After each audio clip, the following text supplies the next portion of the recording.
বিসমিল্লাহির রহমানির রহিম। শুরু করি।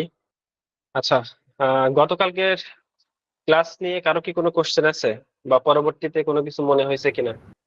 না, কোন রকম প্রশ্ন নাই তো। জি না ভাইয়া। আচ্ছা, বিশেষ করে নতুনদের, যারা সার্ভে সম্পর্কে জানেনই না, আমার মূল উদ্দেশ্য তাদেরকে জানানো বেশি। পুরাতনদের নিয়ে আমার তেমন একটা মাথা ব্যথা নাই। যারা সার্ভে সম্বন্ধে অলরেডি জানেন, আপনাদের যদি কোনো মিসকনসেপ্ট থাকে সেটা ঠিক করে নিতে পারেন, কিন্তু একদম নতুনরা যারা, তাদের কথাগুলো শোনার আগ্রহ আমার একটু বেশি আর কি। আচ্ছা, তাহলে আমি শুরু করি। সেটা হলো, এখন পর্যন্ত আমি আপনাদেরকে কনজিউমার সার্ভে নিয়ে একটু বেশি বলছি, কারণ বেশিরভাগ সার্ভে আপনার কনজিউমার সার্ভে আসে বেশি, প্রফেশনাল সার্ভে কম আসে, কনজিউমার সার্ভে পরিমাণটাই বেশি। আর সাধারণত কনজিউমার সার্ভে গুলো একটু সহজই হয়, সহজ, ইন্টারেস্টিং হয়। তবে প্রফেশনাল সার্ভে আবার হাই পেইং সার্ভে হয়। বেশিরভাগ ক্ষেত্রে দেখা যায় বেশি বেশি পয়েন্টের অথবা বেশি বেশি ভ্যালুর সার্ভে গুলা বেশিরভাগই আপনার প্রফেশনাল সার্ভে। আসলে প্রফেশনাল সার্ভে গুলো ছাড়েও আপনার বড় বড় কোম্পানি, যেমন অ্যামাজন, গুগল, তারপরে আপনার কিসকো, আইবিএম। তো যাক, সেটা বিষয় না। আমার স্ক্রিন তো দেখা যাচ্ছে নাকি? জি ভাইয়া। জি ভাইয়া, এটা জি একবার ভাইয়া, কনফার্ম। দেখা যাচ্ছে। জি ভাইয়া। আচ্ছা, ওকে। তো প্রফেশনাল সার্ভে যে খুব হার্ড হয় সেটা না। প্রফেশনাল সার্ভে আমি দেখাবো, একটা প্রফেশনাল সার্ভে আমি ডিটেলস আলোচনা করবো আগামীকাল ইনশাল্লাহ। আচ্ছা, এখন আমি আপনাদের আরো কিছু সার্ভের একটু ধরন দেখাবো। মানে আমি চাচ্ছি প্রথমে আপনাদের একটু ধরন দেখায়, তারপরে ডিটেইলসে যাব ধীরে ধীরে। এইগুলা আজকে যে সার্ভে গুলো আমি দেখাবো, এই চারটা, এগুলো আমি আজ করেছি 12টার দিকে, দুপুর 12টার পরে। আচ্ছা, যেমন এই একটা সার্ভে ছিল, প্রথম থেকে আমি রেকর্ড করিনি, মানে হঠাৎ মনে হয়েছে যে রেকর্ড করি, এটা দেখানো যাবে। যেমন এই সার্ভেটা ছিল আপনার, এই দেখেন, আপনারা দেখতেই পাচ্ছেন এখানে স্টারবাকস। স্টারবাকস বেশ কিছু, বেশ কিছু বলতে 4টা প্রোডাক্ট, নতুন প্রোডাক্ট নিয়ে তারা ভাবছে, গবেষণা করছে, অথবা বাজারে ছাড়বে এমন কিছু ভাবছে। তো সেই প্রোডাক্ট গুলা নিয়ে ওরা, এই যে প্রোডাক্ট, একটা ডেমো দিয়ে দেখাইছে, বোতলের ডিজাইন এরকম হতে পারে, এবং এই প্রোডাক্টের বিশেষত্বটা কি সেটা এখানে সব উল্লেখ করা আছে। এর ফ্লেভার কেমন, কি কি কি উপাদান দিয়ে তৈরি।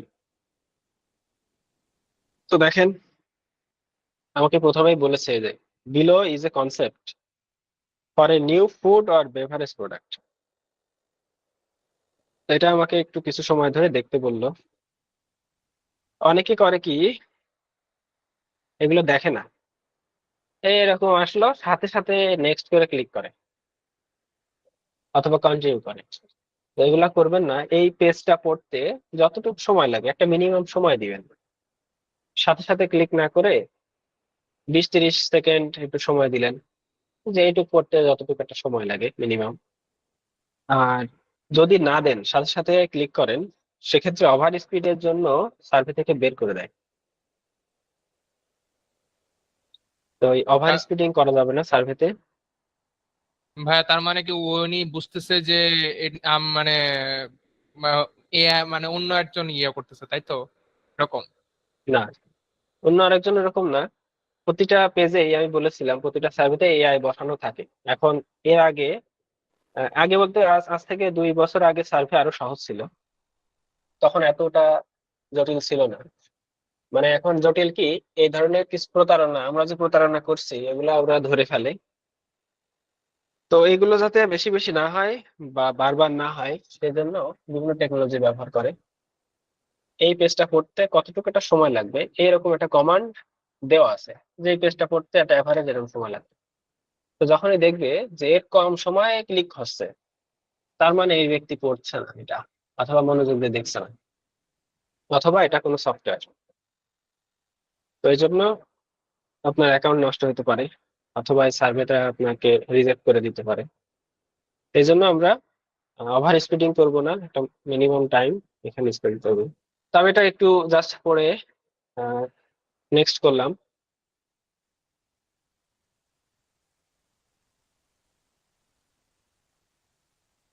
আচ্ছা, এখন বলছে দেখেন, এই যে লেখা বা ওদের যে কনসেপ্টটা, এই কনসেপ্টে কি কি বিষয় আপনি পছন্দ করেন এবং কি কি ডিসলাইক করেন, তো সেগুলো সিলেক্ট করতে হবে বা হাইলাইট করতে হবে। সবুজ এটা দিয়ে হাইলাইট করা যায়, আর লালটা দিয়ে ডিসলাইক হবে, মানে লাইক হবে সবুজটা আর লালটা ডিসলাইক হবে। এটা তো বুঝতে পারছেন। তো এই জায়গায় আপনি কোনটা সবুজ করবেন আর কোনটা ডিসলাইক করবেন, কোনটা লাইক করবেন, এটা কিভাবে করবেন, এটা একটা কোশ্চেন থাকতে পারে। তো সার্ভে করতে গেলে মূল একটা বেসিক, সেটা হলো আপনার কমন সেন্স। সবসময় কমন সেন্সের সর্বোচ্চ ব্যবহার করার চেষ্টা করবেন।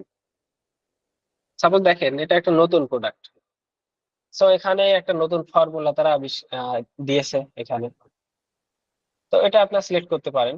প্লাস বোতলের ডিজাইন যদি ভালো লাগে সেটা দিলেন, লাইক করলেন। আবার এখানে দেখেন কিছু ইনগ্রিডিয়েন্ট, যেমন আমার কাছে এই ইনগ্রিডিয়েন্টটা ভালো লেগেছে, creamy dairy milk for a smooth mouth feel. এটা তো বুঝতেই পারছেন যে কি মুখের ভিতর নিলে একটা ক্রিমি ফিল হবে, ডেইরি মিল্ক মানে কোনো আর্টিফিশিয়াল মিল্ক না। যাই হোক, এই যে এইরকম ছোটখাটো কিন্তু কমন বিষয়, এগুলা মাথায় রাখবেন, এইভাবে সিলেক্ট করবেন। এখন কথা হচ্ছে যে এখানে আপনি ডিসলাইক করবেন নাকি লাইক করবেন নাকি দুইটাই করবেন।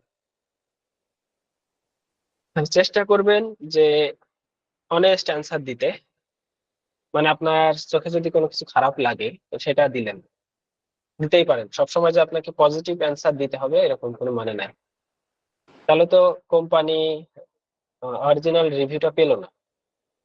যদিও আমরা চুরি করছি ঠিক আছে, কিন্তু তার ভিতর থেকে যতটা কম করা যায়, মানে এটা তো একটা সিম্পল বিষয় যে এই বোতলের ডিজাইনটা যদি বলে যেটা ভালো লেগেছে কিনা, এটা এই মতামতটা আমরা দিতেই পারি, যেটা ভালো লাগছে কি খারাপ লাগছে, জাস্ট এরকম। তো আমার এখানে আসলে খারাপ লাগার মতো আমি কিছু পাইনি, আমি লাইক দিছিলাম বেশ, মানে দুই তিনটা দিয়ে কন্টিনিউ করছিলাম। এবার এই ধরনের কোশ্চেন করে যে এই প্রোডাক্টটা আপনার আপনার সাথে সম্পর্কিত কিনা, রিলেভেন্ট কিনা, তারপরে আপনার লাইফ স্টাইলের সাথে ফিট হয় কিনা, বা এরকম এরকম কিছু কোশ্চেন করে। এগুলো খুব ইজি কোশ্চেন। এখানে আপনারা সব প্রোডাক্টের ক্ষেত্রেই যে আপনার সাথে মানে সব যাবে, সব আপনার রিলেভেন্ট হবে এরকম না। কিছু দিলেন যে রিলেভেন্ট না, কিছু দিলেন রিলেভেন্ট, কিছু দিলেন আপনি পছন্দ করেন, কিছু দিলেন পছন্দ করেন না, এইভাবে আর কি এগিয়ে নিতে হবে। আচ্ছা, নিউ অ্যান্ড ডিফারেন্ট কিনা সেটা জিজ্ঞেস করছে। এখন এই প্রোডাক্টটা যদি বলছে ওরা আসলে নতুন বের করছে, কিন্তু অন্য ব্র্যান্ডে দেখা যাচ্ছে এরকম কোনো প্রোডাক্ট আছে, সেটা আপনি জানেন না, তো এটা আপনার কাছে নতুন হতেই পারে। আবার এটা যদি আপনি দেন যে না, নতুন না আমার কাছে তেমন একটা, তো সেক্ষেত্রে কোনো সমস্যা নাই। জাস্ট নেগেটিভ পজিটিভ একটা ব্যালেন্স করে উত্তর দিবেন।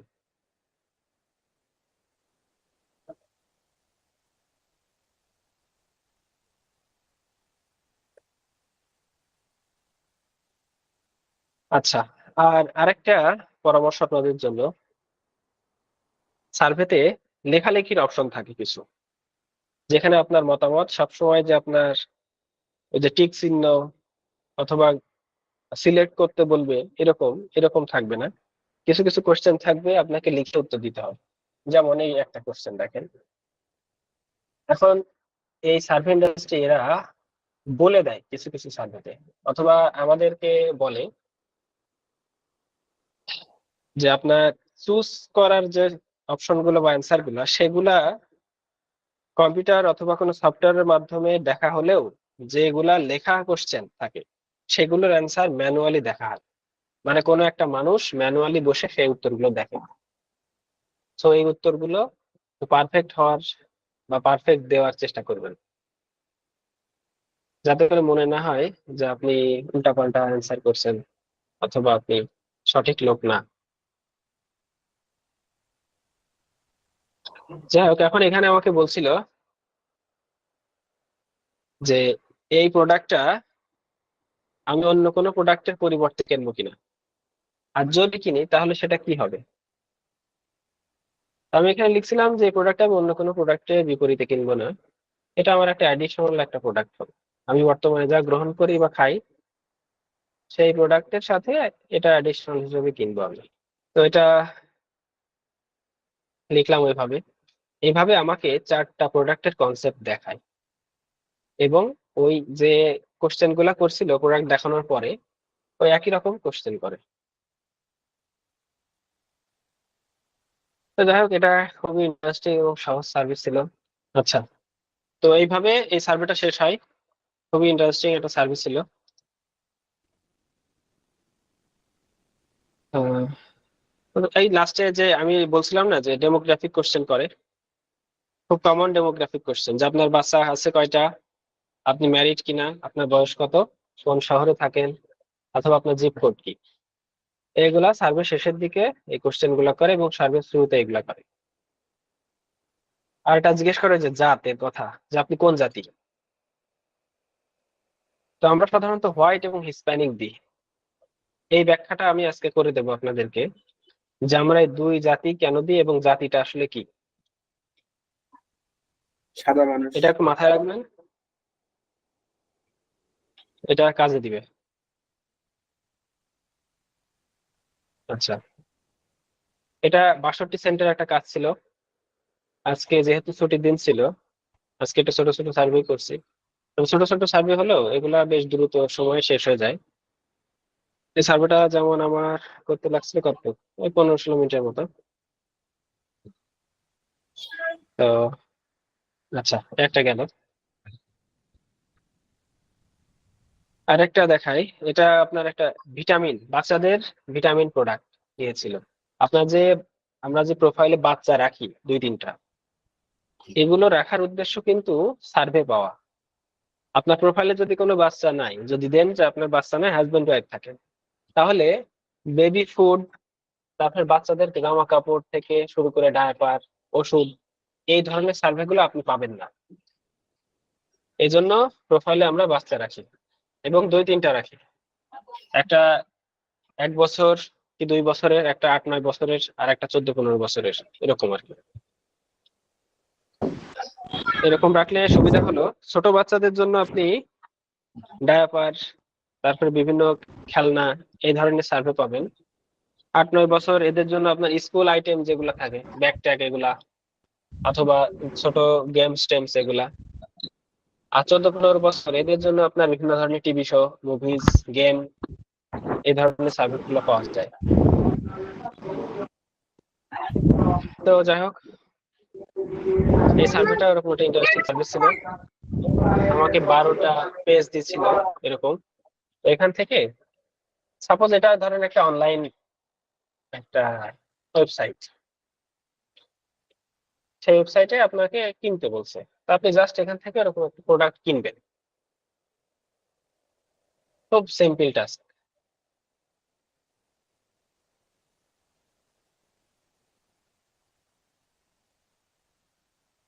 এই যে 7টা, মানে 12টার ভিতরে আমার 7টা হয়ে গেছে। তো এইভাবে আর কি এখানে সিলেক্ট করতে হয়, মানে একদম অনলাইনে কেনাকাটার মতো বিষয়টা। তারপর এরকম কিছু কোশ্চেন জিজ্ঞেস করে যে আমি আসলে কি কি বিষয়ের উপর নির্ভর করে এই বাচ্চাদের মাল্টিভিটামিন গুলো কিনি, যে মোস্ট ইম্পর্টেন্ট ফ্যাক্টর আসলে কোনটা আমার ডিসিশনের জন্য। তো এখানে আপনি এটা যে কোনো কিছু দিতে পারেন। সাপোজ অনেকে প্রাইসের উপর ডিপেন্ড করে কেনে, অনেকে কোয়ান্টিটির উপর কেনে, আবার অনেকে আপনার কোয়ালিটি মেনটেন করে, যে আমার দাম বেশি হোক কিন্তু জিনিসটা যেন হাই কোয়ালিটি হয়। অথবা অনেকে ইনগ্রিডিয়েন্টস দেখে যে এটায় কি আছে, এটা যদি ভিটামিন বি থাকে তাহলে আমি নেব, না থাকলে নেব না, এরকম জাস্ট। এখানে এগুলো সিম্পল কমন সেন্স। এখানে আপনি যে কোনো একটা দিতে পারেন। আবার অনেকে ব্র্যান্ড ভক্ত আছে, যে অমুক ব্র্যান্ডের প্রোডাক্ট আমি নিব বা অমুক ব্র্যান্ডের প্রোডাক্ট কিনি, সেভাবে যে কোনো একটা সিলেক্ট করতে পারেন। এটা তেমন কোনো ফ্যাক্টর না। এই জন্য বলছি যে কমন সেন্স ইউজ করবেন, প্রচুর কমন সেন্স ইউজ করবেন, এবং নিজেকে ওইভাবে কল্পনা করবেন যে আমি হলে কি করতাম। দেখেন এই এই যে কোশ্চেনটা, এটা ওই রকমই কথাই বলছে, যে which of the following statements best describe how you consider prices when shopping for kids multivitamin. আপনি আসলে প্রাইসটা কিভাবে ক্যালকুলেট করেন? আমি এখানে দিছিলাম যে পার ওষুধ প্রতি কয় টাকা পড়ে, আমি তার উপর ভিত্তি করে চয়েস করি বা ক্যালকুলেট করি সেইভাবে। আচ্ছা, এরকম কিছু কমন কোশ্চেন জিজ্ঞেস করে যে আপনি কি বিশ্বাস করেন, যে সবসময় বেশি দামের প্রোডাক্ট কি ভালো হয় নাকি খারাপ হয়। এরকম আপনি দিতে পারেন। আপনার যদি মনে হয় যে হ্যাঁ, বেশি দামের প্রোডাক্ট সবসময় ভালো হয়, দিতে পারেন। আর কম দামের প্রোডাক্ট সবসময় কমা হয়, দিতে পারেন। এরকম এরকম কিছু কোশ্চেন করে।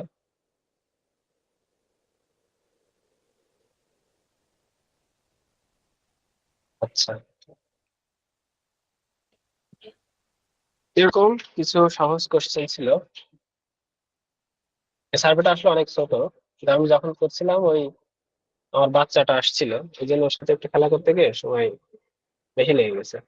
এটা 5-7 মিনিটের ভিতরে শেষ হয়ে যেত। আবার এর ভ্যালু বেশি না, ভ্যালু হয়তো।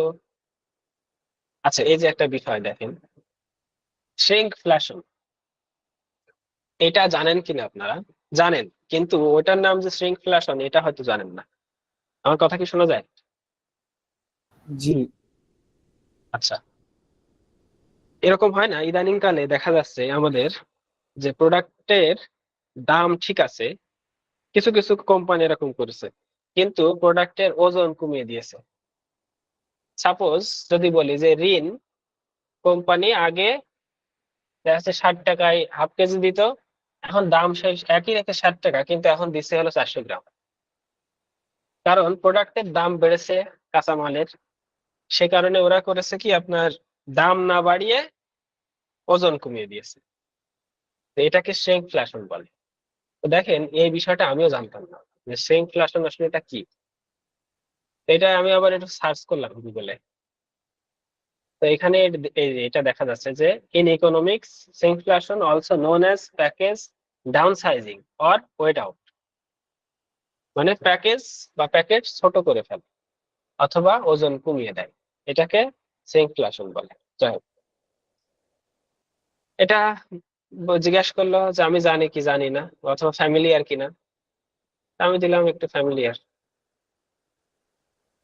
আচ্ছা, এটা ওই যে আমি একটা বলছিলাম না, একটা ওয়েবসাইট আছে ফ্ল্যাট রেট, সেই ওয়েবসাইটের কাজ ছিল। এটাই কোনো ভ্যালু দেখায় না, এর হলো ভ্যালু হলো $1। যাই হোক, 7-8 মিনিটের কাজ ছিল, $1 হলো। যাই হোক, এই বিষয়। আচ্ছা, আর এটা একটা সার্ভে ছিল, এটা ছোট সার্ভে, 8-9 মিনিটের। এটা আপনার এই ফ্ল্যাট রেট ওয়েবসাইটের একটা সার্ভে। এটা ছিল হলো আপনার হুইস্কির উপরে। ওরা একটা ব্র্যান্ডের হুইস্কি নিয়ে আলোচনা করবে। এই হুইস্কি ব্র্যান্ডের বিভিন্ন ধরনের লোগো আছে, প্রায় 7-8 রকমের লোগো। তো আমি একটু টেনে দিই, সেখানে নিয়ে যাই। এই যে এই যে বিভিন্ন ধরনের লোগো। মূল হলো আপনার ব্র্যান্ড হলো রিডেমশন। রিডেমশন হলো আপনার এটা হুইস্কির নাম। তার এই দেখেন বিভিন্ন ধরনের লোগো। এই লোগোটার নাম ওরা দিয়েছে স্নেক, এটা ব্যারেল, আরো এরকম কিছু আছে, পেগাসাস আছে, লাইট হাউস আছে। হ্যাঁ, তো এখানে আমার এটা প্রথমে দেখতে বললো, দেখে একটা চুজ করতে বললো যে কোন ডিজাইনটা আপনার বেশি ভালো লাগছে লোগো হিসাবে। তো আমি একটা দিছিলাম।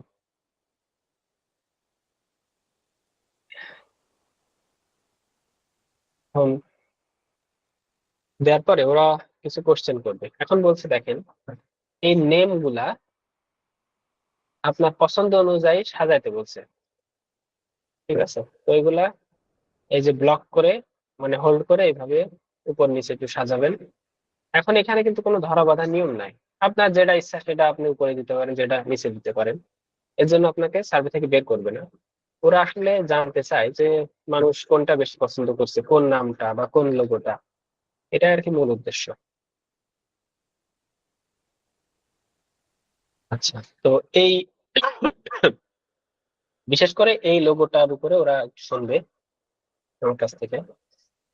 আপনারা যারা গ্রাফিক ডিজাইনার আছেন তারা এগুলা ভালোই বুঝবেন। ওনারাও হয়তো কোনো ডিজাইনারের কাছ থেকে এই ডিজাইন গুলা করে নিছে, নিয়ে এবার আমাদেরকে দেখাচ্ছে, মতামত গ্রহণ করছে। যে এই লোগো ডিজাইনটা দেখে আপনার কি মনে হয়? তা আমি এটা দিছিলাম, it is good looking and eye catching.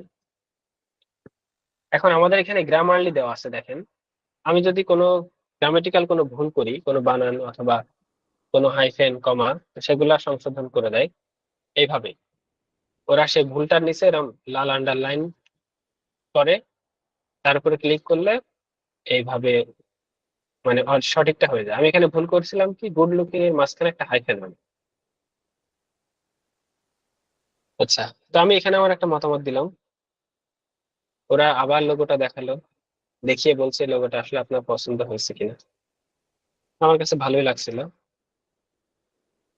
আচ্ছা, এটা ডিফারেন্ট কিনা বা এর আগে দেখেছেন কিনা, আমি দিছিলাম দেখিনি। আচ্ছা, এখন এটা দেখে আপনার কি কি মনে হচ্ছে? এটা মেমোরেবল দিতে পারেন, ক্লাসিক দিতে পারেন, বা আপনার যা ইচ্ছা এখানে দিতে পারেন। কিছু কিছু অপশন আছে, চুজ করতে পারেন। এখানে দুই তিনটা, একটা দুইটা দিলেন। ইউনিক দিতে পারেন এরকম। বা আপনার যদি খারাপ লাগে ডিজাইন, যেমন এখানে একটা সাপের ডিজাইন আছে, এটা আমার কাছে ভালো লাগেনি তেমন একটা। তো আমি দিছিলাম ওটা, কি জানো এটা দিছিলাম, আগলি নাকি ভয়ানক একটা কি যেন একটা ওয়ার্ড ছিল, সেটা দিছিলাম। এখন দেখেন এখানে আমার বলছে এই কোশ্চেনটা, এটা ইন্টারেস্টিং ছিল, যে এখন আপনি ইমাজিন করেন যে এই গ্রাফিক ডিজাইনার, যে যিনি এটা তৈরি করছেন, সেই গ্রাফিক ডিজাইনারকে আপনার সামনে আনা হলো, বা আপনাকে তার কিছু বলেন আপনার এই সম্পর্কে, এই লোগো সম্পর্কে, তার এই লোগো সম্পর্কে আপনি কোনো মতামত দেন, তাহলে কি বলবেন আপনি? এখন আমি আসলে তার মতামত দেওয়ার মতো কিছু পাইনি। আমি লিখছিলাম I think it is already good, মানে আমার কাছে মনে হয় এটা মানে অলরেডি ভালো আছে, there is nothing to improve, মানে এখানে ইমপ্রুভ করার কিছু নাই। আমি এটা দিছিলাম। আপনাদের যদি মনে হয় যে এই ডিজাইনটা একটু অন্যরকম করা যায় বা আরো ভালো করা যায়, সেই পরামর্শ দিতে পারেন, এই আর কি। মানে এই কোম্পানিটা আসলে আচ্ছা, চাচ্ছে যে তাদের কোন ডিজাইনটা গ্রাহক পছন্দ করছে সেটা জানার জন্য। ওকে, যাই হোক, তো এইভাবে এটা আর যদি একটা কোশ্চেন করে যেটা অ্যাপিলিং কিনা, দেখতে ভালো কিনা। আচ্ছা,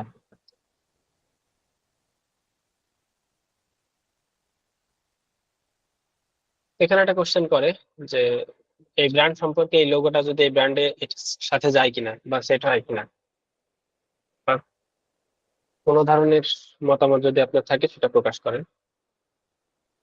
তো আমার এই লোগোটা দেখে মনে হয়েছিল যে, কি লিখছিলাম, I think it is a symbol of tradition, এটা দিছিলাম। এরকম একটা গঠনমূলক কোনো মতামত দিয়ে দিয়ে। অনেকে আবার করে কি, ইয়েস, নো, গুড, এরকম লেখে শুধু। এই ধরনের কোশ্চেন, সরি, এই ধরনের অ্যান্সার কখনোই করবেন না। এই ধরনের অ্যান্সার গুলাকে ওরা গিবারিশ অ্যান্সার বলে। গিবারিশ কি জানেন তো মনে হয়, বাংলা করলে উল্টা পাল্টায় দাঁড়ায়। আচ্ছা, ভাই- তো এটা আহ, একটা সার্ভিস ছিল। ভাইয়া, তার মানে আপনি বোঝাতে যাচ্ছেন যে আমার মানে সেন্টেন্সটা ফিনিশ করতে হবে, মানে এক কথায় বলা যাবে না, মানে এটাই তো? না, এক কথা শুধু তাই না, আপনার সেন্টেন্স ফিনিশ করা এবং অ্যাকর্ডিং টু কোশ্চেন। দেখা যাচ্ছে ওখানে বলেছে এই ডিজাইন সম্পর্কে বলেন, কিন্তু আপনি অন্য কিছু বললেন। ঠিক আছে, আপনি দেখা যাচ্ছে বললেন যে হুইস্কির স্বাদ খুব ভালো, তাহলে তো হলো না। মানে জাস্ট আমি উদাহরণ দিলাম, মানে অ্যাকর্ডিং টু কোশ্চেন অ্যান্সার করতে হবে। মানে মানে আমার অ্যান্সার করতে হবে, কিন্তু মানে একদম অ্যাকুরেট অ্যান্সার করতে হবে। হ্যাঁ, অ্যাকুরেট বলতে যেটা কোশ্চেনে চাবে সেই ধরনের অ্যান্সার করতে হবে। আচ্ছা, ওকে ওকে ভাইয়া, ধন্যবাদ। আচ্ছা, এবার আসেন, এই সার্ভেটা একটা প্রফেশনাল সার্ভে। আচ্ছা, প্রফেশনাল সার্ভে কেন বলছি, এর আগে কিছু কোশ্চেন করছিল প্রফেশনাল রিলেটেডই। সেখানে আমি দিছিলাম যে আমি আইটি, মানে আমি একটা ম্যানুফ্যাকচারিং কোম্পানিতে চাকরি করি, আইটি ডিপার্টমেন্টে। এখন কোম্পানি এবং ডিপার্টমেন্ট, এটার ফারাক তো বোঝেন সবাই নাকি? একটা কোম্পানিতে বিভিন্ন ধরনের ডিপার্টমেন্ট থাকে। তো আপনি ম্যানুফ্যাকচারিং কোম্পানিতে আইটি ডিপার্টমেন্টে চাকরি করতে পারেন, আপনি ম্যানুফ্যাকচারিং কোম্পানিতে অ্যাকাউন্টিং সেকশনে কাজ করতে পারেন, অথবা আপনি হিউম্যান রিসোর্স সেকশনে কাজ করতে পারেন।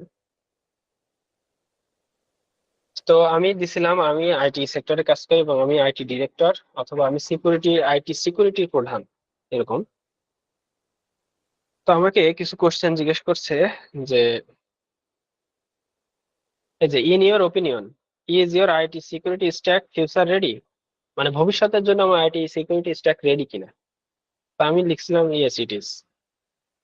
এবার দেখেন এইখানে কোশ্চেন করলো কি আমার, যে what are some IT security and identity security threats that organizations must, in your opinion, be ready to tackle in the next 3 to 5 years? আচ্ছা, এটার বাংলা তো বুঝেছেন নাকি আপনারা?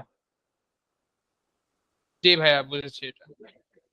আচ্ছা, জি ভাইয়া। এখন আমি তো দিছি আইটি করি, কিন্তু আমি তো এসবের কিছুই জানি না, যে আইটি সিকিউরিটি কি বিষয় বা কেমন কি বিষয়, এগুলো আমি জানি না। এখন এটার অ্যান্সার তো করতে হবে এবং গঠনমূলক অ্যান্সারই করতে হবে। তো আমি করলাম কি দেখেন, এটা কপি করলাম, ব্লক করে, কপি করে জেমিনির কাছে এটা পেস্ট করলাম সরাসরি। যেহেতু একটা সাজানো গোছানো কোশ্চেন রয়েছে, সেহেতু জেমিনির কাছে দিলেও সরাসরি উত্তর দিবে। কিছু কিছু অবশ্য জেমিনি বলে যে আমি জানি না, যেহেতু জেমিনি এখনো শিখছে। এখন দেখেন, ও এখানে আমাকে কিছু অ্যান্সার দিল যে এই বিষয়গুলো নেক্সট 3 to 5 ইয়ার্সে আইটি সিকিউরিটির জন্য দরকার হবে। তো এখান থেকে আপনি কিছু গঠনমূলক বিষয় চুজ করে ওখানে লিখবেন। তো আমার কাছে মনে হয়েছিল যে গ্রোথ অফ ক্লাউড থ্রেটস, মানে আমরা তো জানি খুব ক্লাউড ব্যবহার করি, এমনকি অনেক কোম্পানির যাবতীয় তথ্যাদি সব এখন ক্লাউডে আপলোড থাকে, মানে পেইড ক্লাউড কেনে, যা আপনার অ্যামাজনের কাছ থেকে, গুগলের কাছ থেকে, মাইক্রোসফটের কাছ থেকে। এটা আমার কাছে একটা থ্রেট মনে হয়েছে। তারপরে যে আমরা আমরা রিমোট ওয়ার্ক করি কিনা, আমাদের দেশে তেমন প্রচলিত আছে কিনা আমি জানি না, আছে হয়তো, কম। কিন্তু বাইরের দেশে আপনার কোভিড-19 এর জন্য রিমোট ওয়ার্কটা খুব প্রচলিত হয়ে গেছে আর কি। বেশিরভাগ কোম্পানি তাদের এমপ্লয়ীদের রিমোট ওয়ার্ক করার সুযোগ দেয়। মানে সপ্তাহে দেখা যাচ্ছে 2 দিন 3 দিন আপনার অফিসে বসে কাজ করে, আর বাকি 2 3 দিন বাসায় বসে রিমোট ওয়ার্ক করা যায়।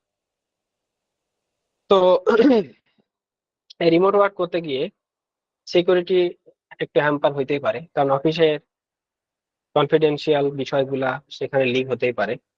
আমার কাছে এটা একটু মনে হয়েছে যে এই বিষয়টা উল্লেখ করা যাইতে পারে।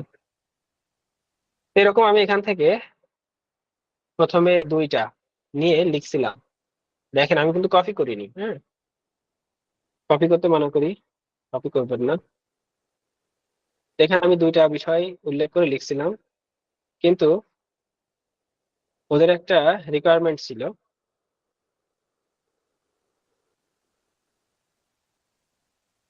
আচ্ছা, সেই রিকোয়ারমেন্টের বিষয় পরে একটু বলি। তারপর দেখেন এখানে কোশ্চেন কি বলছে, যে do you believe that AI advancement would help you strengthen your enterprise identity security strategy? এখন যেহেতু ভবিষ্যৎটা আসলে এআই নির্ভর হয়ে যাচ্ছে অনেকটা, সেহেতু এআই নিয়ে পজিটিভ কিছুই বলেন, অথবা আপনি এআই সম্বন্ধে ভালো একটা জ্ঞান রাখেন, এটাই জানাবেন আর কি। অথবা আপনার কোম্পানি এআই অ্যাডপ্ট করবে, অথবা অলরেডি করেছে, এরকম বিষয় সবসময় বলবেন। তো আমি বিলিভ করি যে আসলে এআই হেল্প করবে। এআই তো হেল্প করছেই, এই গ্রামারলি একটা এআই এই যে জেমিনি একটা এআই, হেল্প তো অলরেডি করছে, কিছু কিছু সাইড ইফেক্ট তো আছেই। আচ্ছা, এগুলো আমি যখন অ্যান্সার করে নেক্সট করি, তখন দেখেন সে কই গেল। আচ্ছা, একটু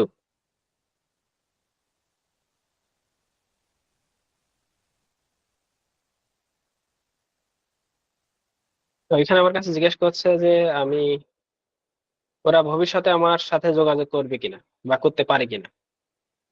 তো আপনারা অবশ্যই ইয়েস দিবেন। যে কোনো সার্ভেতে, অনেক সার্ভেতে ফলো আপ আসে, তো আমি সেটা পরবর্তীতে বলবো। সাবমিট বাটনে চাপ দেওয়ার পরে দেখেন, ওরা এখানে আসলে চাচ্ছে 100 থেকে 2000 ক্যারেক্টারের ভিতরে লিখতে। আমার হয়েছিল অনলি 73 ক্যারেক্টার। তো অগত্যা কি করার, তাই আমি আবার ওখানে গেলাম, ওখান থেকে আরো কিছু বিষয় বেছে নিয়ে এসে এখানে বসালাম। এখন কিছু কিছু সার্ভেতে এরকম উল্লেখ থাকবে যে মিনিমাম 30 ওয়ার্ড লেখেন, অথবা মিনিমাম এত ক্যারেক্টারের ভিতর লেখেন। তো সেইগুলা সেইভাবে মেনটেন করে দিবেন, তাছাড়া নেক্সট হবে না। অনেকে প্রথম প্রথম আবার ঘাবড়িয়ে যায়, অনেকে বুঝতে পারে না, সেই জন্য এটা ক্লিয়ার করলাম। আচ্ছা, তো বুঝতে পেরেছেন আসলে কিভাবে আমরা এই ধরনের প্রফেশনাল সার্ভে গুলা করবো। এখন হাউস হোল্ড বিষয়গুলো একটু সহজই হয়, কারণ হাউস হোল্ড বিষয়গুলো আমরা সাধারণত সব বিষয়গুলা না করলেও ধারে কাছে চলি। যেমন আমরা সবাই toilet cleaner, brush, toothpaste, shampoo এগুলা ব্যবহার করি। এইসব নিয়ে সার্ভে আসলে সেগুলা সম্বন্ধে বলা, উত্তর করা সহজ হবে, হয় আর কি। অথবা হেডফোন, কম্পিউটার, ট্যাবলেট এগুলা নিয়ে, অথবা বাড়ির ইন্টারনেট কানেকশন এগুলো নিয়ে যখন কোশ্চেন করে, সেগুলো উত্তর দেওয়া সহজ হয়। কিন্তু প্রফেশনাল গুলা একটু কঠিন হয়, কারণ আমরা এই বিষয় সম্বন্ধে অনেকেই জানি না, অথবা বৃহৎ আকারে ধারণা রাখি না। সেজন্য আমরা এইভাবে সার্চ দিয়ে বের করে নিব। আর প্রথম দিকে এমনকি আমারও সমস্যা হইতো, প্রফেশনাল সার্ভে গুলা করতে আমি ভয় পাতাম। একদম শুরুতে যখন করছিলাম, তখন আমারও সিনিয়র ছিল, এখনো আছেন, তাদের হেল্প নিতাম। আর এক বড় ভাইয়ের মাধ্যমে আর কি আমার এই প্রফেশনাল সার্ভের হাতে খড়ি বলা যায়। তার আগে আমি বেশিরভাগ সার্ভে ভয়তে বা মাঝামাঝি যে বুঝতাম না, কেটে দিতাম। তো আল্লাহর রহমতে এখন আশা করি আপনাদের এই সমস্যাটা হবে না, মানে এই হেল্প গুলো আপনারা এখন পাবেন আমাদের কাছ থেকে। প্রথম দিকে আমরা একটু স্ট্রাগল করেছি, যাই হোক, তো কাটার দরকার নাই। এইভাবে আস্তে আস্তে জ্ঞান বৃদ্ধি পাবে, শিখবেন, ক্লাউড কি জানবেন, আইটি সিকিউরিটি কি। এখন এগুলো খুব ইন্টারেস্টিং লাগে আমার কাছে। আর এই হাইপিং সার্ভে পাইলে তো কথাই নেই, যে কয় মিনিট লাগুক না কেন, করেই তারপরে উঠি। যাই হোক, এটা একটু বললাম। আচ্ছা, এবার আপনাদের কোনো কোশ্চেন থাকলে একটু করেন, শুনি। ভাইয়া এটার পে আউট কত ছিল প্রফেশনাল সার্ভে এটা লাস্ট যেটা দেখা গেছে না ওটা? তো ওটা তো আমি কেটে দিছিলাম। ওটা মনে হয় আপনার $1 আশপাশে ছিল, একটু কিছু বেশি। যেহেতু এটা আপনার একটু মানে কম সময়ের ছিল, তো অনেক সময় আপনার প্রফেশনাল সার্ভে গুলা কম সময়ে বেশি পয়েন্ট দেয়, বেশিরভাগ সময়। বুঝতে পারছি। যেমন কিছু কিছু সার্ভে আছে 4-5 মিনিট $2.5 থাকে, ভালো। আবার আপনার রেস্টুরেন্ট থেকে সার্ভে আসে, তারপরে ওষুধ কোম্পানি থেকে সার্ভে আসে। যেমন ফাইজারের নাম শুনছেন হয়তো আপনারা, করোনা উপলক্ষে। ফাইজার থেকে বিভিন্ন ভ্যাকসিনের অথবা ওষুধের সার্ভে আসে। তো এই মেডিকেল সার্ভে গুলো আপনার মানে খুব হাই পেইড সার্ভে থাকবে বেশিরভাগ ক্ষেত্রে, $2-2.5 নিচে থাকে না সাধারণত দেখা যায়। তবে ওই সার্ভে গুলো একটু কোয়ালিফাই করা টাফ হয়। সাপোজ ওই সার্ভে গুলোতে চাচ্ছে যে আপনার যক্ষা অথবা আপনার মানে অ্যাজমা রোগীর মতামত গ্রহণ করবে। এখন ওখানে বেশ কিছু লিস্ট দেওয়া আছে যে আপনার কোন কোন রোগ আছে। তো সেখানে আপনি কয়টা রোগ দিতে পারেন, সাপোজ 2-3টা সিলেক্ট করলেন, কিন্তু তার ভিতরে অ্যাজমা সিলেক্ট করলেন না, তাহলে কিন্তু ওই সার্ভেটা আপনার কাছ থেকে মতামত গ্রহণ করবে না। এই জন্য মেডিকেল সার্ভে গুলো একটু টাফ, ব্যাপক অভিজ্ঞতার দরকার হয়। এমনকি রোগ সম্বন্ধেও অনেক ধারণা রাখতে হয়, আর অভিজ্ঞতা দরকার হয়, যে আসলে সার্ভে দেখে বোঝা যায় যে এটা কোন রোগের সার্ভে। এই বুঝতে একটু সময় লাগবে আপনাদের, একটু অভিজ্ঞতারও দরকার হবে। এমনকি কয়েকটা নির্দিষ্ট প্যানেল আছে, সেই প্যানেল থেকে সার্ভে আসে, সেটাও একসময় মুখস্থ হয়ে যাবে। আশরাফুল ইসলাম, রুহুল আমিন ভাই হাত তুলেছেন, এটা একটা কোশ্চেন করেন। হ্যাঁ, এই যে আপনি যে বললেন এই যে এই চিকিৎসা সংক্রান্ত এই যে রোগ বিষয়ে, তা আমরা যখন হচ্ছে এই যে সার্ভে প্রোফাইল যখন তৈরি করব, আমরা কি এই যে এই রোগগুলোও কি সিলেক্ট করে দিতে হবে এরকম, যে আমাদের এই রোগগুলো আছে? হ্যাঁ, অবশ্যই। আপনার প্রোফাইলে ওগুলা যদি আপনি সিলেক্ট না করেন, তাহলে রোগের সার্ভে আপনাকে কেন দিবে? আচ্ছা আচ্ছা। আবার এখানে একটা মজার বিষয় আছে, দেখেন। সাপোজ আপনি আপনার প্রোফাইলে দিলেন আপনি সিগারেট খান কিনা, সিগারেট সম্বন্ধে অথবা ধূমপান বিষয়ে অথবা তামাকজাত পণ্য, এই সার্ভে গুলো পাওয়ার জন্য আপনি দিলেন স্মোক করেন। কিন্তু যখন কোনো রোগের সার্ভে দিবে, তার আগে আপনাকে কোশ্চেন করবে যে আপনি ধূমপান করেন কিনা। এখন এই রোগের সার্ভে পাওয়ার পর আপনি যদি দেন যে ধূমপান করেন, সাপোজ এটা যদি অ্যাজমা নিয়ে হয়, তাহলে ওই সার্ভেটা আপনাকে আর দিবে না। মানে অ্যাজমা নিয়ে যাদের যে সার্ভে গুলো থাকে, তারা যদি ধূমপান করে, তো তাদেরকে ওই সার্ভে গুলো আর দেয় না। এখন এটা আপনি বুঝবেন কিভাবে? অভিজ্ঞতা দিয়ে করতে করতে আস্তে আস্তে বুঝে যাবেন। অথবা রোগের সার্ভে পাইলে আমাদের হেল্প নিলেন, যে এখানে কি দেওয়া যায় বা এটা কেমন কি হতে পারে।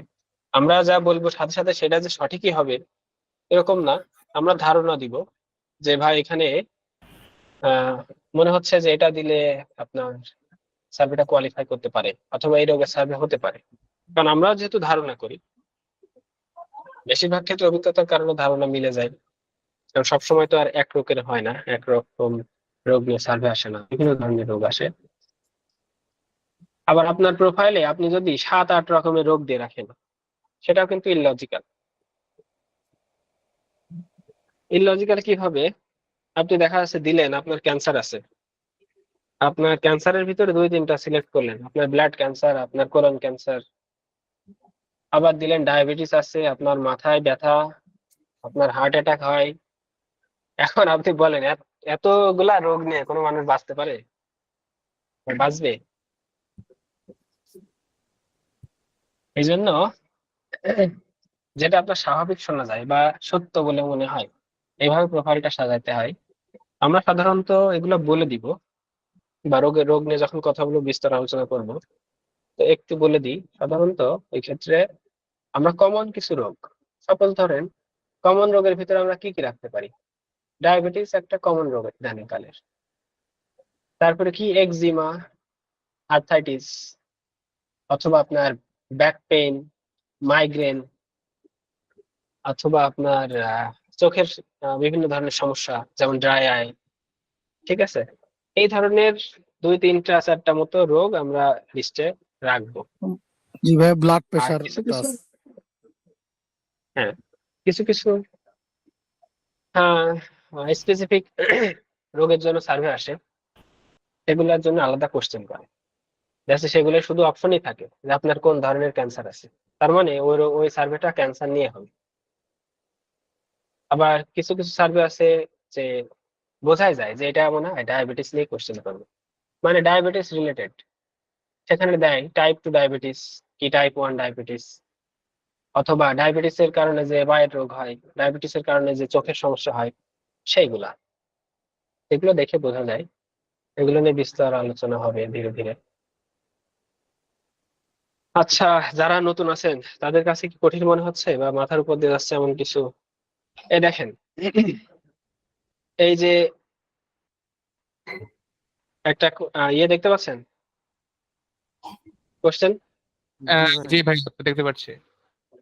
আচ্ছা, এইটা একটা সার্ভেতে আমি ক্লিক করছিলাম, সাথে সাথে এটা আসছিল। এটা কিন্তু সার্ভের ভিতরের কোনো কোশ্চেন না, এটাকে বলা হয় কোয়ালিফাইং কোশ্চেন, এই যে লেখা আছে মানে কোয়ালিফাই করার জন্য কোয়ালিফিকেশন, কোশ্চেন। হ্যাঁ, কোয়ালিফিকেশন লেখা আছে। আচ্ছা। এখন এটা অবশ্য এক ভাইয়ের কাছ থেকে নেওয়া স্ক্রিনশটটা। মানে উনি ভুল করছিলেন, ওনার ভুল দেখানোর জন্য আমি স্ক্রিনশটটা নিচ্ছিলাম।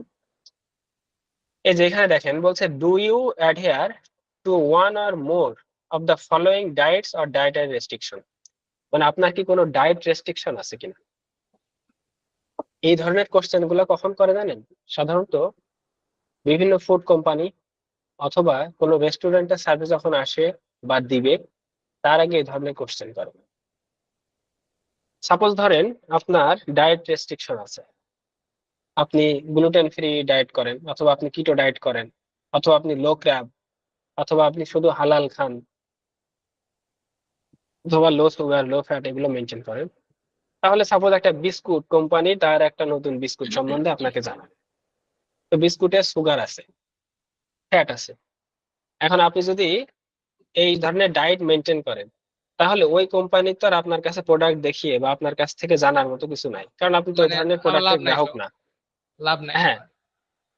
আপনার লাভ না, কোম্পানির লাভ নাই। কোম্পানির তো লাভ নাই আমাকে দেখিয়ে এটা।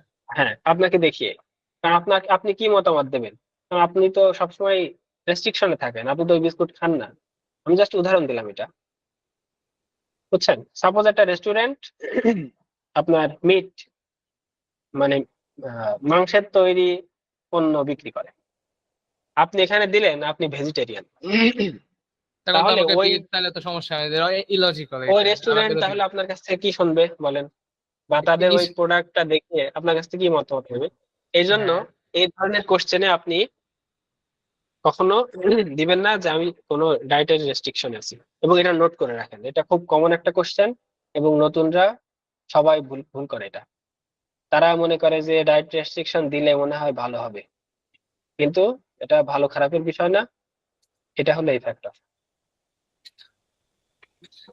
এখন এখানে আপনি যে কথা বলছিলাম রোগের বিষয়, এটা কিন্তু আপনার প্রোফাইলে নাই, প্রোফাইলে সেভও হয়ে থাকলো না। এটা কিন্তু শুধুমাত্র স্পেসিফিক সার্ভের জন্য আপনাকে এই কোশ্চেনটা করছে, এটাকে বলে কোয়ালিফাইং কোশ্চেন। সো একদম প্রোফাইল কোশ্চেন এবং কোয়ালিফাইং কোশ্চেন এটা আলাদা করতে হবে। প্রোফাইল কোশ্চেনটা কি? সেটা হলো আপনার বয়স কত, আপনার বাড়ি কই, আপনি কোন শহরে থাকেন, আপনার বাচ্চা কাচ্চা কয়টা, আপনি বিধবা কিনা অথবা ম্যারিড কিনা, এইগুলা। তারপরে আপনার নিজের বাড়ি কিনা না ভাড়া বাড়িতে থাকেন। এইগুলো হলো প্রোফাইল কোশ্চেন, হ্যাঁ, যেগুলা চেঞ্জ করার দরকার নাই বা চেঞ্জ হয় না। এ বাদে বাকি কোশ্চেন গুলো আপনি সবসময় এইভাবে ইউজ করবেন, এগুলো প্রোফাইলে জমা হয়ে থাকে না। ওকে, থ্যাংক ইউ ভাইয়া। বুঝতে পারছি? আচ্ছা, হ্যাঁ, বুঝতে পারছি। এরকম আরো কিছু স্ক্রিনশট আপনাদের দেখাবো। ও আচ্ছা, একটা স্ক্রিনশট যেহেতু সামনে চলে আসলো, এটা দেখেন। আমি গত ক্লাসে আপনাদেরকে বলছিলাম যে সার্ভের ভিতরে অ্যাটেনশন চেকের জন্য বিভিন্ন ধরনের কোশ্চেন দেয়, দেখাচ্ছিলাম। এটা দেখেন, সার্ভে করতে করতে হঠাৎ আমার একটা কোশ্চেন আসলো, to show that you are paying attention please select none of the option as your answer. এখন আপনি ঘুমিয়ে ঘুমিয়ে কাজ করছেন বা খুব দ্রুত কাজ করতে করতে চলে যাচ্ছেন, খুব ভালো কিছু বলতে বলতে চলে যাচ্ছেন, তাহলে এখানে স্ট্রং মেরে চলে গেলেন, আপনি কোশ্চেন পড়লেন না, সাথে সাথে কিন্তু আপনাকে বের করে দিবে। এরা কিন্তু বলে দিচ্ছে দেখেন, যে পেইং অ্যাটেনশন মানে দেখার জন্য, যে আপনি যে অ্যাটেনশন দিচ্ছেন কিনা সার্ভেতে, সেই অ্যাটেনশন দেখার জন্য এই কোশ্চেনটা করা। আশা করি এই ধরনের কোশ্চেন আপনারা কখনোই ভুল করবেন না। আচ্ছা, এটা ছিল একটা দেখাতে চাইছিলাম। আর একটা দেখাতে চাইছিলাম যে দেখেন কত ধরনের বিষয়ে সার্ভে আসে। এসপ্রেসো মেশিন, আমি উচ্চারণ ভুল না করলে এটাই হলো উচ্চারণ। ভাইয়া এটা ঠিকই আছে। আপনারা চেনেন কিনা এসপ্রেসো। বা এটা সম্বন্ধে জানেন কয়জন? আমি জানি ভাইয়া। জানি আচ্ছা, ভাই। অনেকেই হয়তো জানেন, কারণ আধুনিক এই যুগে এসব না জানার কিছু নাই। তারপর একটু বলি, এটা হলো কফি তৈরির মেশিন। এগুলা সাধারণত আপনার অটোমেটিক মেশিনই বলে বা অটোমেটিক হয়ে থাকে। আবার কফি তৈরির বিভিন্ন ধরনের মেশিন আছে, এসপ্রেসো মেশিন আছে, তারপরে কি সিঙ্গেল প্রেস আছে, কে কাপ মেশিন আছে, যাই হোক এরকম অনেক কিছু আছে, সিঙ্গেল ড্রিপ না কি বলে। এখন আমি তো আর এত কিছু জানি না, আমি জানি এসপ্রেসো মেশিন, কিন্তু এর ব্র্যান্ড কি সেটা তো জানি না। এখন এই সম্বন্ধে আপনাকে জানতে হলে গুগল ছাড়া কোনো উপায় নেই। আছে মানে এরকম আরো সার্চ ইঞ্জিন আছে। তো এখানে এসপ্রেসো মেশিন ব্র্যান্ডস লিখে সার্চ দিলেই আপনি এখানে ব্র্যান্ডের নাম পেয়ে যাবেন, সেটা এনে এখানে বসাবেন।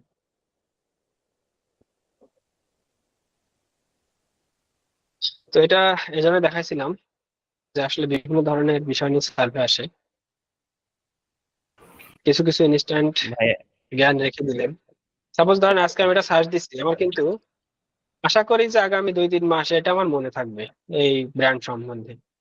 যেমন ব্র্যান্ড আছে, নিনজা নামে ব্র্যান্ড আছে, আপনার নেসক্যাফের আছে, তার ফিলিপস এর আছে, এরকম। আরেকটা বিষয় একটু বলি, তারপর আপনাদের কথা শুনছি। এখন একটা সার্ভে করলেন, এটা আপনাদেরকে একটু বলছি, জ্ঞান দিচ্ছি আর কি। এখন একটা সার্ভে করলেন, আগামী 1-2 দিন অথবা 1-2 ঘন্টা পর যদি সেটা মনে না রাখতে পারেন তাহলে কিন্তু হবে না। আপনি একটা সার্ভে করলেন, সেটা আপনাকে মনে রাখতে হবে যে হ্যাঁ এই বিষয়ে আমি একটা সার্ভে করছিলাম। ওরকম একটা সার্ভে আসলে যাতে আপনার মনে পড়ে, অথবা ওই ক্যাটাগরির একটা সার্ভে যদি বেশ কিছুদিন পর আসে তাহলে আপনি যেন একটু মনে করতে পারেন যে হ্যাঁ এই ধরনের সার্ভে আমি করছিলাম। তাহলে সার্ভে করা সুবিধা হবে, সহজ হবে। আর ওই এক জিনিস সার্চ দিলে ওটা মাথায় গেঁথে যাবে। আজকে আরেকটা বিষয় নিয়ে আলোচনা করতে চাচ্ছিলাম, তা কি করব নাকি স্কিপ করব বলেন? জি, বিষয়টা আপনার হাতে একটু, সময় থাকলে করে ফেলেন। করেন ভাই। আমার হাতে সময় আছে, এখন তাহলে আপনাদের জি, ধৈর্য এবং নেওয়ার ক্যাপাবিলিটি যদি থাকে তাহলে করবো। না ভাইয়া করেন, সমস্যা নাই। না সমস্যা নাই ভাই, এটা করতে পারেন। আচ্ছা, করেন ভাইয়া, সাধারণত করেন। ট্রেনিং এর ক্লাসগুলা 1-1.5 ঘন্টা একটু লং হয়। আচ্ছা, যেটা বলছিলাম, জাতি বিষয়ে একটু আলোচনা করব। হ্যাঁ আমরা হ্যাঁ, এটা সাধারণত তো বলছি। সার্ভের ভিতরে জাতি দিই হলো হোয়াইট, 2টা, হোয়াইট অ্যান্ড হিস্প্যানিক অথবা মেক্সিকান, এটা সিলেক্ট করি। লাতিনো যেটা বলার, মেক্সিকান লাতিনো। জি জি। এখন হিস্প্যানিক কাদের বলা হয়? এটা বলা হয় আপনার ল্যাটিন দেশের বা ল্যাটিন আমেরিকার অধিবাসীদেরকে হিস্প্যানিক বলা হয়। আবার কিছু কিছু সার্ভেতে সরাসরি উল্লেখ থাকে মেক্সিকান, যে আপনি মেক্সিকান কিনা। আচ্ছা, এবার আসি, আমরা হোয়াইট এবং মেক্সিকান একসাথে কেন দিই দুইটাই? এটা দিই হলো বেনিফিটের কারণে, সার্ভে বেশি পাওয়ার কারণে। আমেরিকার একটা হিউজ পপুলেশন আপনার হলো মেক্সিকান অথবা স্প্যানিশ ভাষাভাষীর লোক, অথবা হিস্প্যানিক। আমেরিকাতে বিভিন্ন জাতির লোক আছে, যেমন আপনার আফ্রিকান আমেরিকান, যাদেরকে আমরা নিগ্রো বলি, অথবা আপনার এশিয়ান আছে। এশিয়ান বলতে আপনার সাবকন্টিনেন্টাল এই এশিয়ার যারা আছেন এনাদের সবাইকেই বোঝায়, চায়না, জাপান টাপান, আমরা সহ সবাই। অ্যারাবিয়ান কান্ট্রিদের তো বোঝেনি যে ওরা অ্যারাবিয়ান, আরব আমেরিকান বলা হয়। আর আপনার হোয়াইট মূলত চিহ্নিত করা হয় আপনার সাদা মানুষ। যারা তো এটা জানেন যে যারা শ্বেতাঙ্গ। জি জি। এখন শ্বেতাঙ্গ মানে অনেকে মনে করে ইউরোপিয়ান, ইউরোপের সব কান্ট্রি গুলা কিন্তু শ্বেতাঙ্গ না বা হোয়াইটের অন্তর্ভুক্ত না। যেমন আপনার ইংল্যান্ড, তারপরে জার্মানি, আয়ারল্যান্ড, তারপরে এদিকে একটা, আচ্ছা এরকম বেশ কিছু কান্ট্রি আছে। তুরস্ক মেবি এর ভিতরে আছে, হোয়াইটের ভিতরে। এই ধরনের কিছু কান্ট্রি অধিবাসীদেরকে হোয়াইট বলা হয়, অথবা অনেক সময় কিছু কিছু সার্ভেতে অ্যাঞ্জেলো বলে, অ্যাঞ্জেলো। ঠিক আছে। তো আমরা আসলে প্রোফাইলটা এভাবে সাজাই হিস্প্যানিক সার্ভে গুলা পাওয়ার জন্য, এবং বেশিরভাগ আপনার অ্যাড এর সার্ভে আসে, অ্যাড এর সার্ভে। তারপরে আপনার এই ধরেন ল্যাটিন ভাষাভাষী অথবা আপনার স্প্যানিশ ভাষায় যে ধরনের সিনেমা অথবা টিভি শো গুলা হয়, এই ধরনের সার্ভে গুলোর জন্য হিস্প্যানিক প্রোফাইল দরকার হয়। আপনার প্রোফাইলে বা আপনি যদি বলেন সার্ভে কোয়ালিফায়ার আগে যে আপনি হিস্প্যানিক, তাহলে ওই স্প্যানিশ ভাষার সার্ভে গুলো আপনি পাবেন। এতে করে হয় কি, আমরা দেখা যায় প্রায় 30% সার্ভে আমরা বেশি পাই বা বেশি করতে পারি, অপরচুনিটি বাড়ে। যদি আপনি শুধু হোয়াইট দেন সেক্ষেত্রে আপনার সার্ভে কম পাবেন তা না, কিন্তু যদি হোয়াইটের সাথে আপনি হিস্প্যানিক বা মেক্সিকান দেন একসাথে, তাহলে আপনার অপরচুনিটিটা বাড়বে। হোয়াইটের সার্ভেগুলো তো পাবেনই, সাথে স্প্যানিশ ভাষাভাষীর যে সার্ভেগুলো সেগুলো আপনি পাবেন। আর এই স্প্যানিশ ভাষাভাষী লোক আমেরিকায় অনেক, এবং সারা বিশ্বে এই স্প্যানিশ ভাষাটা জনপ্রিয়তা আছে, মানে স্প্যানিশ ভাষায় অনেকে কথা বলে। এর জন্য আমাদের আরো অনেক ইতিহাস জানতে হবে, এখন অত দরকার নাই। স্প্যানিশ উপনিবেশ ছিল পৃথিবীর বিভিন্ন জায়গায়, সেই সূত্র ধরেই আর কি মূলত স্প্যানিশ ভাষাভাষী লোকের সংখ্যা বেশি দক্ষিণ আমেরিকায়। তো তারা যখন উত্তর আমেরিকায় গেছে, এখানে স্বাভাবিকভাবে এগুলোর প্রভাব বেশি পড়েছে, এই আর কি বিষয়। আর আরেকটা বিষয় একটু জানিয়ে রাখি, আমেরিকাতে এই হিসপ্যানিক পিপলদের একটা আলাদা একটু ক্ষমতা বা দাপট আছে। যেমন ওখানে বেশিরভাগ আপনার বড় বড় ফার্ম, তারপরে মানে ক্যাটেল ফার্ম বলেন অথবা শস্য খামার, এগুলার মালিক বেশিরভাগই দেখা যায় আপনার এই হিসপ্যানিক পিপল অথবা মেক্সিকান অথবা চিলি, হ্যাঁ, এল সালভাদর, এই সব দেশের লোক। কারণ এই আপনার হোয়াইটরা বেশিরভাগ সাধারণত চাষাবাসের সাথে একটু কম। আর একটা জাতি আছে, নেটিভ আমেরিকান বলা হয় যাদেরকে, যারা আমেরিকার আদিবাসী। কিন্তু আদিবাসীরা এখন কোণঠাসা, এখন নেটিভ আমেরিকান আমরা দিব না, আমরা হোয়াইট এবং হিসপ্যানিক এই দুইটা ব্যবহার করবো আমাদের জাতি হিসাবে। এখন আপনারা বলতে পারেন একটা মানুষ হোয়াইট হলো আবার সে হিসপ্যানিক কিভাবে হয়? মানে একটা মানুষের বাড়ি সাপোজ ইউরোপিয়ান এরকম একটা কান্ট্রিতে, আবার সে মেক্সিকান কান্ট্রির লোকেদের জাত কিভাবে নেবে?